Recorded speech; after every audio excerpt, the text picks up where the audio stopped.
네. 오늘 우리에게 주시는 하나님의 말씀은 시편 93편 1절부터 5절의 말씀입니다. 구약 830쪽쯤에 있습니다. 시편 93편 1절부터 5절의 말씀입니다.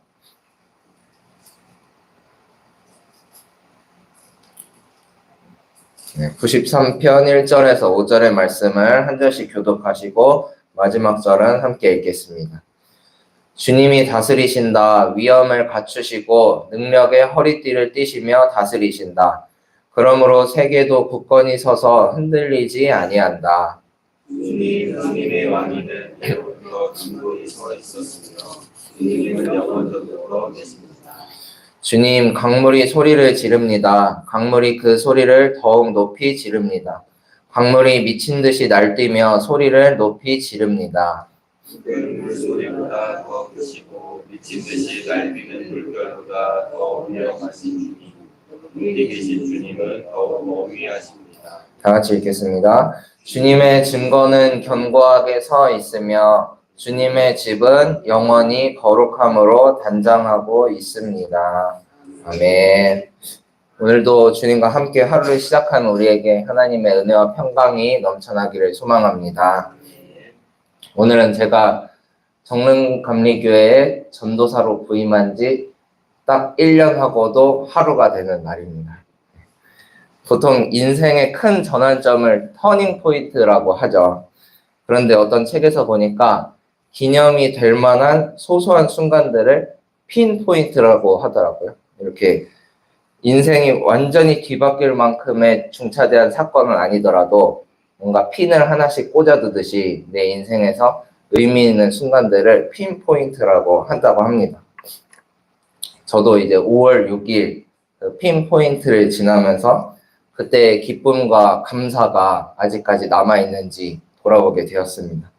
여러분들의 핀 포인트는 언제이신가요? 오늘 한번 이 생각을 가지고 내 인생의 핀 포인트는 언제였나 이렇게 돌아보셨으면 좋겠습니다.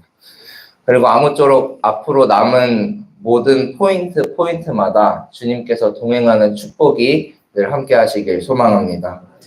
우리를 눈동자와 같이 살피시는 주님께서 우리의 인생의 중요한 순간마다 함께 하시고 또 우리가 알지 못하는 앞날까지도 모두 예비하여 주실 줄로 믿습니다. 오늘은 주님은 왕이시다 라는 제목으로 말씀을 전하고자 합니다. 오늘 본문의 말씀 시편 93편은 하나님의 통치와 위엄에 대해서 노래하고 있습니다. 시편 기자는 하나님께서 이 땅을 어떻게 다스리시고 운영해 나가시는지 그 모습을 묘사하고 있습니다. 93편을 한 편의 시라고 생각할 때 세 부분으로 나눌 수가 있는데요. 시에서 몇 행을 이제 한 단위로 엮어서 연이라고 말하죠. 시편 93편은 1절에서 2절을 하나의 연으로, 그리고 3절에서 4절을 2연, 마지막 5절을 3연으로 볼 수 있겠습니다.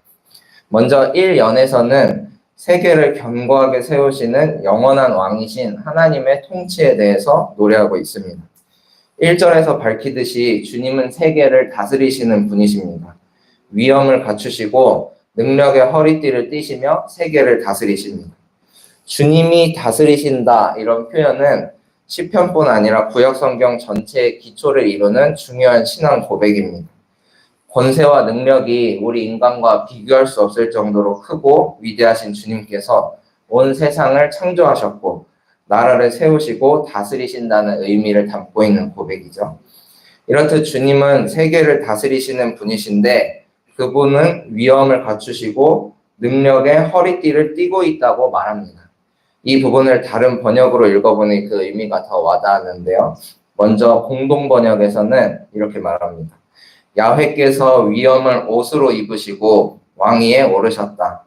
야훼께서 그 위엄 위에 능력을 띠삼아 동이셨다. 라고 표현합니다. 여호와 하나님은 세계를 다스리시는 분이신데 위엄을 옷으로 입으셨다고 표현하고 있는 것이죠. 그만큼 존경할 만한 위세가 있는 분이 여호와 하나님이시라는 뜻입니다. 그리고 그 위엄 위에 능력을 띠삼아 동이셨다고 합니다. 세상의 통치자로서 보이는 그 기세만으로도 온 세상이 고개를 조아릴 만도 하지만 그 위에 능력을 띠삼아 동이신 주님은 전능하고 흠이 없으신 분이십니다. 또한 개역개정 번역은 또 하나의 의미를 더해주는데요. 같은 1절에 대해 이렇게 말합니다. 여호와께서 다스리시니 스스로 권위를 입으셨도다 라고 표현을 합니다. 그러니까 종합해보면 주님은 세계를 다스리시는 분이시고 위엄을 갖추신 분이신데 그분께 주어진 권위는 누군가가 부여한 것이 아니라 스스로 이미 가지고 계신 권위라는 것입니다. 이렇듯 하나님의 통치권, 즉 온 세상 통치자로서의 권위는 이 세상이 창조되기 전부터 이미 세워진 것이었습니다. 그래서 2절은 이렇게 고백하죠. 주님의 왕위는 예로부터 견고히 서 있었으며 주님은 영원 전부터 계십니다. 그런데 한 가지 우리 마음에 묻고 싶은 질문이 있습니다. 우리는 정말로 하나님의 통치권을 인정하며 살고 있나요? 저희가 인정하지 않더라도 하나님의 권세는 털끝만큼도 변하지 않겠지만 주님 앞에 선 우리의 믿음을 돌아보자는 말씀입니다. 주님은 위엄을 갖추시고 능력의 허리띠를 띠시고 세계를 통치하고 계시는데 그분의 자녀된 우리, 그분의 제자라고 말하는 우리는 정말로 하나님의 세상 통치권에 대해서 인정하고 있는지 돌아보았으면 좋겠습니다. 돈이 많은 사람들 앞에서 주눅들거나 앞으로 살아갈 세상이 막막해서 두려움과 불안 속에 살고 있지는 않은지 우리 자신을 돌아보았으면 좋겠습니다. 주님의 왕위는 이렇듯 예로부터 견고히 서 있었고 주님은 영원 전부터 계십니다. 그런 주님께서 우리를 택하시고 부르셨습니다. 주님이 다스리는 세계는 굳건히 서서 흔들리지 않습니다. 그렇게 우리의 삶도 주님의 다스림 속에 있으면 무너지지 않습니다. 굳건히 서 있을 수 있습니다. 그러한 주님의 위엄을 믿고 나아가는 우리 모두가 되기를 소망합니다. 온 세상의 통치자이신 주님께서 우리를 굳건히 세워주실 줄로 믿습니다. 시편 93편을 세 개의 연으로 나눌 수 있다고 말씀을 드렸는데요. 이제 두 번째 연, 3절에서 4절에서는 주님의 세계를 위협하는 세력들을 물리치시는 하나님의 위엄에 대해 노래하고 있습니다. 3절에서 4절에 등장하는 강물, 큰 물소리, 날뛰는 물결은 모두 하나님의 통치하시는 세계를 반대하는 모든 것들을 상징하고 있습니다. 개역개정 성경에서는 3절을 여호와여 큰 물이 소리를 높였고 큰 물이 그 소리를 높였으니 큰 물이 그 물결을 높이나이다 라고 말을 합니다. 여호와의 반대 세력이 소리를 높였고 과거에도 그랬고 큰 물결이 그 물결을 높이나이다 이렇게 얘기하면서 현재에도 그 공격을 그치지 않고 있다고 말합니다. 하지만 하나님의 위엄은 그러한 것들에 전혀 영향을 받지 않습니다. 그 이유는 창세기 1장 6절에서 7절에 나와 있는데요. 한번 읽어드리겠습니다. 하나님이 말씀하시기를 물 한가운데 창공이 생겨 물과 물 사이가 갈라져라 하셨다. 하나님이 이처럼 창공을 만드시고서 물을 창공 아래에 있는 물과 창공 위에 있는 물로 나누시니 그대로 되었다. 하나님께서 강물, 큰 물소리, 그리고 날뛰는 물결에 전혀 영향을 받지 않으시는 이유는 하나님께서 그것을 창조하신 분이시기 때문입니다. 피조물에 불과한 물이 아무리 높이 파도를 치고 큰 소리를 내어도 조물주를 위협할 수는 없겠죠. 하나님은 그렇게 그 무엇에도 당신의 위엄에 해를 입지 않으시는 존귀하고 위대하신 분이십니다. 이제 마지막 5연을 이루는 93편 5절에서는 온 세상의 통치자이신 하나님의 증거들에 대한 확신을 노래합니다. 우리 5절의 말씀을 다 같이 한번 읽어보실까요? 주님의 증거는 견고하게 서 있으며 주님의 집은 영원히 거룩함으로 단장하고 있습니다. 시편을 연구한 학자들은 이 대목을 두고 이스라엘의 출애굽과 연관을 짓습니다. 온 세상의 통치자이신 주님께서 하나님의 나라를 대표하는 이스라엘을 악과 혼돈의 세력인 애굽으로부터 구원하셨다는 것이죠. 출애굽 이후에는 이스라엘의 약속의 땅 가나안에 들어가셨고 하나님께서 이스라엘의 메시아를 보내주셔서 온 인류의 구원 사역을 완성하신 것을 보면 시편 기자의 고백처럼 주의 증거들은 매우 확실한 것이 분명합니다. 이렇듯 하나님이 통치하시는 세계는 어떤 악의 세력들의 도전에도 불구하고 견고하게 세워져 갑니다. 이제 말씀을 정리하고자 합니다. 시편 93편의 표제는 주님의 왕이시다입니다. 제목 그대로 주님은 왕이십니다. 우리의 믿음이 작든 크든 우리가 주님 앞에 나오든 나오지 않든 주님이 이 세상의 통치자이심에는 변함이 없습니다. 하지만 주님은 왕이시다라고 인식하고 살아갈 때 우리의 삶은 이전과 완전히 다른 모습으로 변하게 될 줄로 믿습니다. 주님이 정말로 온 세상의 통치자시라면 우리가 더는 불안에 떨 이유도 없고요. 조금 잘났다고 교만할 이유도 없고 조금 부족하다고 초라해질 이유도 없습니다. 모든 것이 주님의 것이고 모든 것을 주님께서 채워주실 것이기 때문입니다. 오늘 하루도 주님을 왕으로 모시고 살아가는 한 날 되시기를 바랍니다.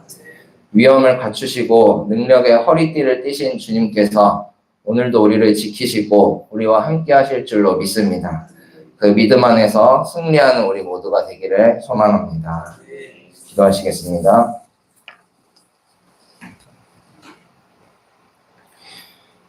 주님 감사합니다. 오늘도 주님 앞에 나와 예배하며 하루를 시작하게 하시니 감사드립니다.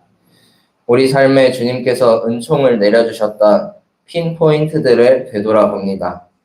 모든 것이 내 생각과 달랐고 내가 계획하지 않은 일들이었지만 다 지나고 돌아보니 남은 것은 감사할 것밖에 없습니다.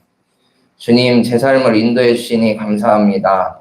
앞으로 남은 삶도 주님 손에 맡기오니 주의 뜻에 합당한 대로 저희를 사용하여 주시옵소서. 오늘은 온 세상의 통치자이신 주님을 찬양하는 시편의 말씀을 함께 묵상했습니다. 주님은 온 세상을 다스리시는 만왕의 왕, 위엄을 갖추시고 능력의 허리띠를 띠신 분이신데 우리의 믿음은 주님을 너무나 초라한 존재로 만들어 버렸습니다. 주님, 저희의 알량한 믿음 속에서도 왕으로서 군림하여 주시옵소서. 이미 세상의 주인이신 주님을 주인처럼 모시게 하여 주시고 모든 것을 다 아시고 모든 것을 다 하실 수 있는 주님 앞에 겸손과 신뢰로 응답하게 하여 주시옵소서. 큰 물결과 같은 세상은 요동치며 주님의 통치를 부정하려 들지만 주님은 더 높은 곳에 계시고 그 위엄이 해를 입지 않으시는 완전하신 분이십니다. 왕이신 주님을 찬양하오니 주님 저희의 예배를 받아 주시옵소서. 5월 가정의 달을 맞이하였습니다. 하나님께서 친히 제정하신 가정의 의미를 되새기며 주님을 가정의 통치자로 인정하고 모셔드리는 믿음 허락하여 주시옵소서. 무엇보다 가정이 하나의 작은 교회, 작은 천국이 되길 소망합니다. 언어와 눈빛, 마음 깊숙한 곳에서부터 사랑이 흘러나오는 아름다운 교제가 있게 하여 주시고 주님의 말씀을 따라 부부간에는 서로 화목하고 자녀에게는 신앙이 되물림되는 축복을 허락하여 주시옵소서. 오늘은 화요 중보기도회가 있습니다. 주님 그 시간 가운데 임재하여 주셔서 중보기도의 능력이 마음껏 펼쳐지는 귀한 시간 되게 하여 주시옵소서. 위로받아야 할 영혼, 회복되어야 할 영혼, 모두 주님의 빛 가운데로 나오는 축복의 시간 되게 하여 주시옵소서. 모든 것 주님께 맡기오며 살아계신 예수님의 이름으로 기도합니다. 아멘.